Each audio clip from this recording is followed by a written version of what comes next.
J'ai ouvert ma boutique à Paris samedi dernier et on a eu 500 mètres de queue pour l'ouverture. Aujourd'hui, je t'emmène dans les coulisses avec moi.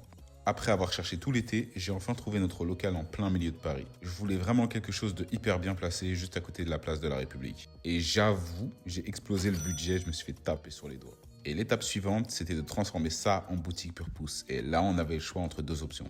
Soit on gérait toute la décoration et la logistique nous-mêmes, ce qui représentait une grosse charge de travail, ou soit on faisait appel à des artisans, qui maîtrisent beaucoup mieux leur karaté, on leur transmettait uniquement un mood board. Je vous laisse deviner ce qu'on a choisi de faire en commentaire. Une fois que les plans 3D ont été validés par moi et par l'équipe, on a pris toutes les mesures et on a commencé à sélectionner le mobilier et les plantes. Moi, quand je fais de la création, je m'inspire beaucoup de ce que j'ai vu à l'étranger. Et là, en l'occurrence, pour cette décoration florale, je me suis inspiré d'un voyage que j'ai eu à Santorin.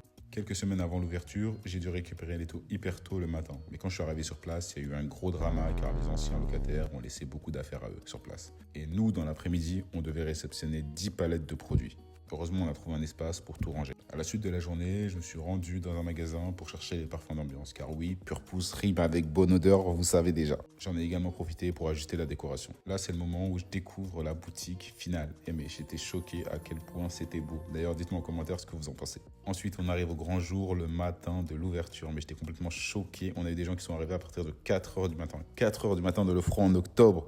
C'est vraiment la meilleure déco possible. Là, on a Caddy qui fait son brief avec l'équipe de vendeurs pour expliquer l'accueil. Le jour de l'ouverture, à partir de 10h, on avait au moins 500 mètres de queue. Heureusement qu'on a prévu 3 agents de sécurité, une animatrice et un manager pour gérer la queue. Car nous, on voulait vraiment être focus pour les clients. Mais pour les faire patienter, on leur a distribué des cookies qui étaient délicieux et un petit thé. On est ensuite passé voir les clients dans la queue pour les accueillir et leur dire bonjour, car ils ont quand même fait le déplacement. Il y en a qui s'attendaient depuis super longtemps. D'ailleurs, ceux qui étaient là, est-ce que ça se voyait sur ma tête que j'étais stressé de ouf? Et ensuite, on a ouvert et tout s'est bien passé. La plupart des clients étaient vraiment très contents et ont adoré la boutique. Et du coup, j'espère vous revoir nombreux et nombreuses jusqu'au 23 décembre car on reste ouvert.